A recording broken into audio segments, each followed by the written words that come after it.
Did you know that over 10% of adults in the US are currently taking antidepressants like SSRIs and SNRIs?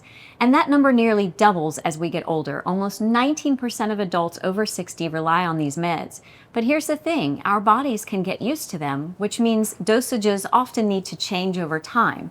That's why movement, specifically NEAT, or everyday activity, can be such a powerful, natural way to help manage depression and anxiety alongside medication. Today, we're diving into how small moves can lift your mood and get you out of the slump.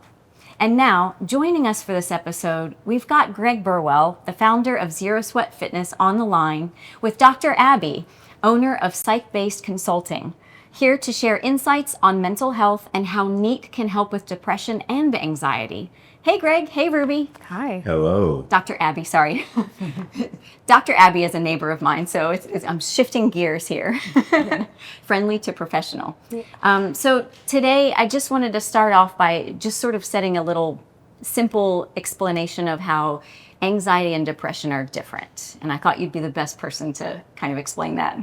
Okay, so yes, so there's a number of causes for depression. There's a mixture. So it can be biological, life experiences, and your own thoughts and feelings that go into it. And so basically what happens is that you might feel sad or down, have difficulties with attention and concentration, poor appetite, poor sleep habits, and we'll use medication in order to kind of help you with those kind of chemical imbalances that result from like serotonin, dopamine, and norepinephrine, like depletion or deficits in your brain. Whereas with anxiety, it's a reaction to the body and your brain's perception of like fear, this fight or flight response that you have.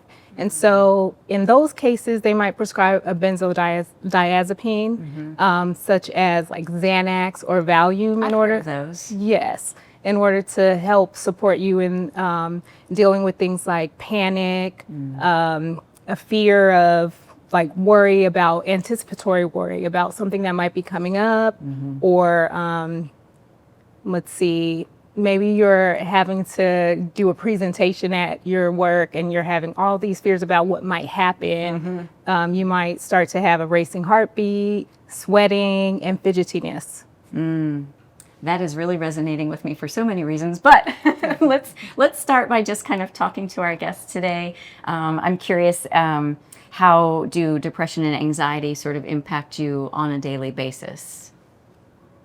Well, I have always dealt with anxiety, and I've had some severe bouts of depression as well. And when I was in my worst periods, I was struggling for hours, if not the entire day, just to get out of bed. So that simple act of moving from horizontal to vertical Was the challenge. itself was incredibly difficult. So even trying to do any kind of fitness was almost out of the question. Was this, how old were you? My worst period was probably when I was in my early 20s. So it's been about 10 years. Okay, so you're in your early 30s now. Yes. Okay, got it. Okay, and did you attribute that to anything specific or seek counseling or Yes. medication? Yes. I definitely sought counseling. It took a little while to find the right therapist. Yes. That's true. I spoke with several, and I tried medication as well. I think for me, a lot of it was living with anxiety for so long because I've had like severe anxiety for as long as I can remember. And it got to a point where I was just so burnt out from living in that frenzied state for so long. That's exhausting. Exactly. The depression kind of came in, and it was just like my body just shut down.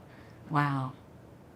Dr. Abbey, you're shaking your head over there. Yes. I'm sure you hear a lot of this, and I'm even connecting with some of it. Yeah, so it can definitely make you feel lethargic.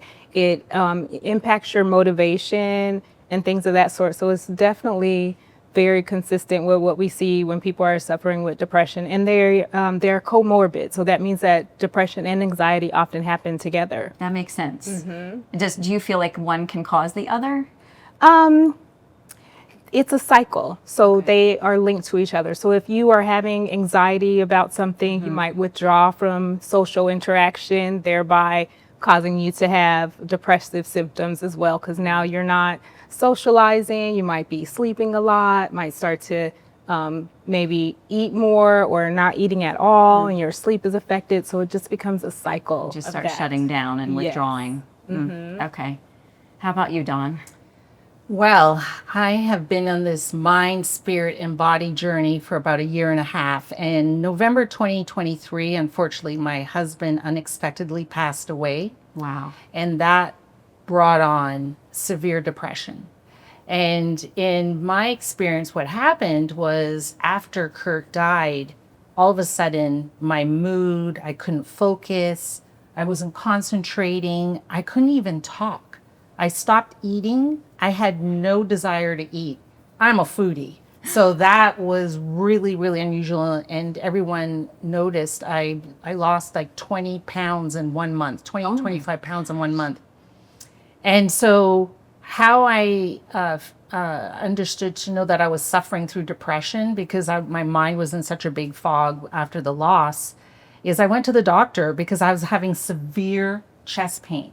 I thought I was having a heart attack. Wow. And my husband died of a heart attack in his sleep. So I had this fear, oh my goodness, is this happening to me? I'm thinking, oh, I'm young. He was young. How could I? So I was encouraged. I went straight to the doctor. They did an EKG and they said I had what was called broken heart syndrome. And it's where your mind is intensely or severely impacted by emotional stress that you feel like you're having a heart attack. And I was so amazed on how your body and how you're feeling can impact you by feeling like you're having a heart attack. And so the doctor recommended that I take an antidepressant for a while just so that I can level out, make sure what's happening in my brain levels out. And then you know what he prescribed? He said, walk 30 minutes every day. Interesting. He said, just move, go outside, get vitamin D, get some sun, walk 30 minutes, take your antidepressant. He put me on the lowest dose. And I was really surprised. And the difference. And so that has been what my journey has been in terms of depression. And so the walking, the moving has considerably helped. That's amazing. That's a testament to kind of what Greg's program is all about, Zero Sweat Fitness. But I'm also curious, the broken heart syndrome, was that like a form of anxiety? So it was manifesting as anxiety, but the doctor, and maybe Dr. Abbey can share a little bit more about it, but because of the depression, the severe emotional stress that I was experiencing, your body mimics a heart attack. And so there was some levels of stress, but it was more emotional stress that I was feeling. And anxiety was coming up around, how do I manage myself? How do I live? How do I take care of my family? And so that emotional stress was causing some sort of anxiety, which was manifesting into feeling like I was having a heart attack. Wow. Yeah. I can remember a situation, and I never went to a doctor. In fact, I was living with a roommate who was a doctor, and I experienced so much emotional. I was going through a lot, so much emotional stress that I felt like my chest was going to implode. And I remember her talking to me about not broken heart syndrome, but it was more of a introducing me to the idea of medication, because I had gone to a therapist before much earlier on, and the therapist had suggested that we start with a low dose. And I was like, no, I really want to try counseling first. I really don't like drugs. Because my body always reacts so negatively to any drug. Like everything is like tenfold for me, it seems. But in hindsight, and in that moment of feeling like my heart was just going to implode just from such emotion, I started realizing like there's something bigger going on than just something I can talk out. Right. I can't just go have a conversation and fix this. Right. So, Yeah, so it's thinking about, again, those neurotransmitters, serotonin, dopamine, and norepinephrine. The norepinephrine is linked to that focus, energy, and stress response. And then the serotonin is linked to your mood. So going outside and getting like vitamin D and getting your body active helps with the blood flow to your brain to kind of support those neurotransmitters. So that's why that was super important to, even though you're feeling really lethargic and down, to really try to push yourself to do something. Yes. Is that why I've often joked and said I'm destined to live somewhere tropical, but whenever I go on vacation, you know, you're not in the office anymore, but you go on vacation and you're out in fresh air all the time, and I'm like, I just meant to live near the beach. That's how I've kind of like made that excuse, but maybe it's just what you're saying. It's sort of that exposure and the chemical. Yes, it's all links with like your circadian rhythm and your mood and everything. Like the sunlight, that's why we talk about seasonal affective disorder. You notice when the time changes, it gets dark earlier, then a lot of people do have a real physical response to that. I have a friend who always talks about seasonal depression. And she's like, it's real, y'all. It's real. She says it just like that with the y'all and everything. And I used to chuckle, but I think there's some truth to that. Yes. Yes. Even like when March comes around, spring, it's just like, oh my God, I want to go out and do so much.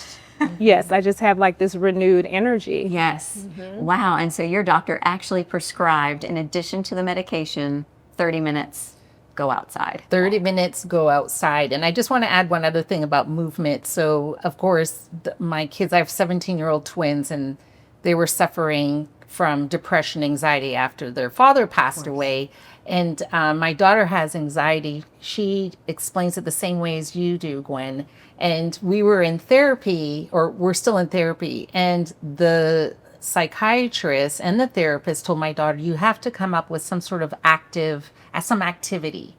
Not activity as in looking at your phone or your iPad, some sort of physical activity. And she took about a week or 2 weeks to figure out something, and she started ice skating. And now she does figure skating 3 times a week. And I remember, and it's helped her so much. Her mood, it's her therapy. And I remember I made a really bad mistake. One day I needed to punish her. And I said, you're not going to ice skating today because you did X, Y, and Z. Well, the therapist and the psychiatrist really gave me a tongue lashing and said, you cannot do that. And when you think about movement, and they said, the reason why you can't do that, Dawn, is that's her therapy. The moving, the activity. Take the phone away. I need to take the phone away. But they said, do not take the movement away. And she figure skates. And that is her therapy. And she does it. Yesterday, she went ice skating for 2 hours. And when she came home, her overall mood, she was smiling. She was happy. And so it just really, when you subscribe to that movement, it really does help. And it's been a lifesaver for my daughter and her severe anxiety and depression. And when she's having a tough time, she's like, Mom, I'm going skating. Yeah, because it's responding to that reward system in your brain. Like, what's going to give me pleasure? What activity is going to get me moving and excited and that sort of thing. So it's definitely really important. Dopamine kind of thing. Yes, that dopamine hit. That's what we call it. Kids are really leaning into their phones for that dopamine hit, like on social media. Like, enough people have liked their post or watched their story. How is that the same effect, do you think? Because I feel like it can't be as healthy.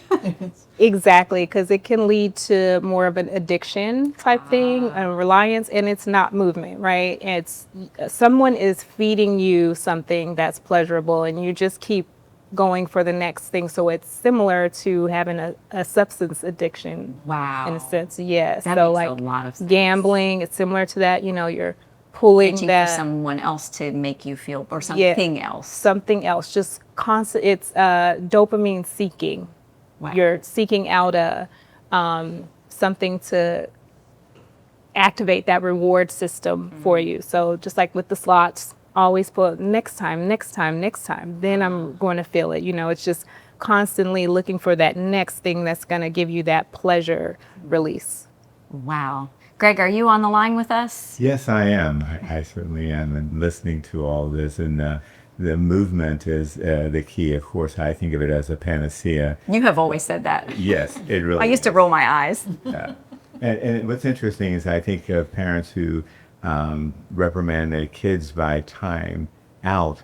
They really should have time out of the room and doing something active, like in the backyard or swinging or just being active to, I think it could help regulate behavior or bad behavior. It was me, let them move, and kids sit at a desk and they have to be sedentary during that time. Well, some kids are more active, and we call it ADHD, and I do think with more movement, it really helps. I used to work with Atlanta Public Schools. They were getting rid of a lot of the recreational aspect of school, and it's important for kids to move around. We used to move a lot more when there wasn't much to watch on TV, or we had no distractions of social media. But this day and age, we move a lot less thanks to social media and other things that distract, mainly things on a screen. So Yeah, my nephew is very much addicted to video games, and just to get him to put that down and go outside is like, that's a challenge. Yeah. And I want to add to Greg's point, and also Dawn, you know, she's talking about how her daughter, and she wanted to withdraw the ice skating activity. And then you have kids who are really active, and instead of making them sit down, maybe there's some nervous energy that needs to be, gotten out in some way. Use it. Exactly. So it's important to kind of understand what it is that the child is dealing with and provide the correct intervention for that situation. I have this memory as you're talking of my dad, I won't say punishing, but I feel like my brother was acting up, and he had him go run laps around the house. And I'm thinking, wow, I don't know if my dad intended for that to me, but I mean, my brother was pretty full of energy, so maybe that was just his idea of, you are driving me nuts, so go wear yourself out. Yeah, a lot of people have way more of those neurotransmitters available in their body, and so you have to do something about it. It can lead to some negative effects, bipolar disorder, mania, and things of that sort. And on the other end, if you don't have enough of that, then it leads to like depression and Yeah, interesting. Gwen, any of this resonating with you? Have you tried movement? I know you said at one point you couldn't move. So I'm thinking in that situation, what would be the best advice to start with something simple like non-exercise activity thermogenesis? Like does that seem like something that could be obtainable on those days when you can't get out of bed? Absolutely. And I think through my healing process, the main thing that has helped me is lowering my expectations of myself. Like, they were up here, they need to go all the way down to the absolute basics, put it on my to-do list to get out of bed.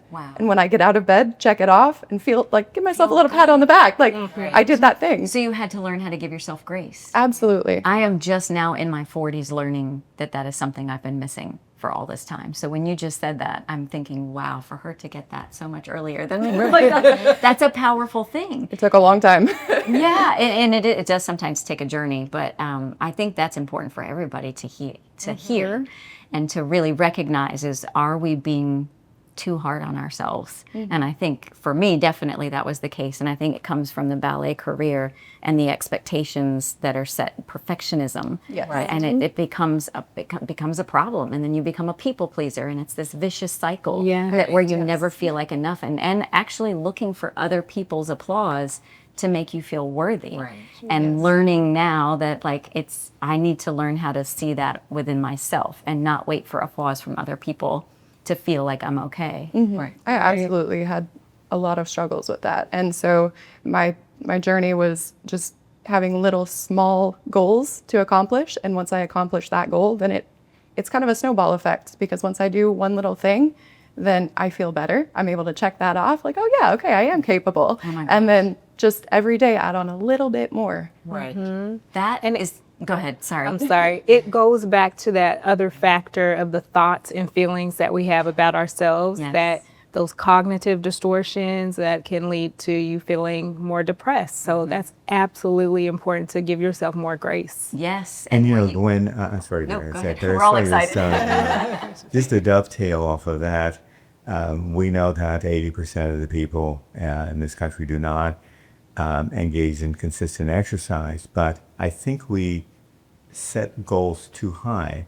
And the beginning of the year, New Year's resolutions, it's over the top. We need to do small incremental things, as Gwen was saying, just getting out of bed.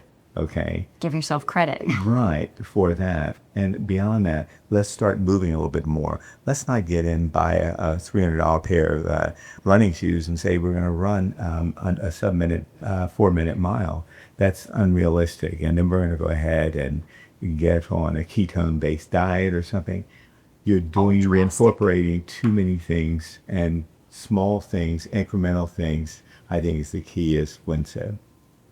I wish I had learned this way earlier. That's all I'm going to say. Because even just sitting here now, having learned what I have already learned, I'm still having this sort of like explosion in my head of, wow, like this could really be life-changing. And hopefully someone hearing this much younger can start now, giving themselves credit and starting smaller. And I think I've said this before on your show, Greg, with Zero Sweat Fitness. I find it empowering because I do struggle with confidence and body image.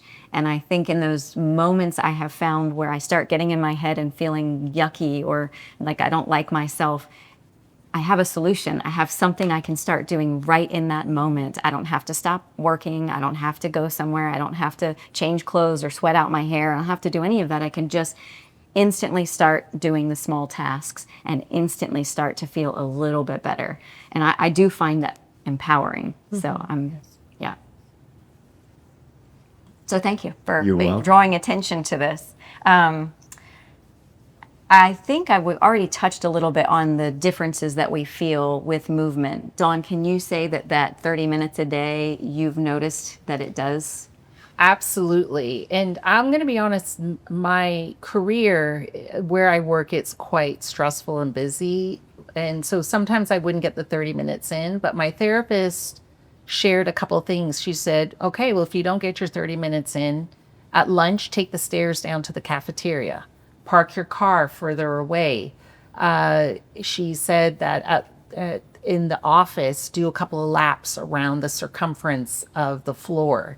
So I started doing that, and then I use my Apple Watch to make sure I'm getting my steps. And I was trying to get 10 to 12,000 steps. And she said, maybe that's too aggressive, just like what Greg said. She said, try it between 5,000 and 7,000. And so these are just these little things because you try really hard. But even when I would walk my dog for 5 or 10 minutes, that would do a world of good.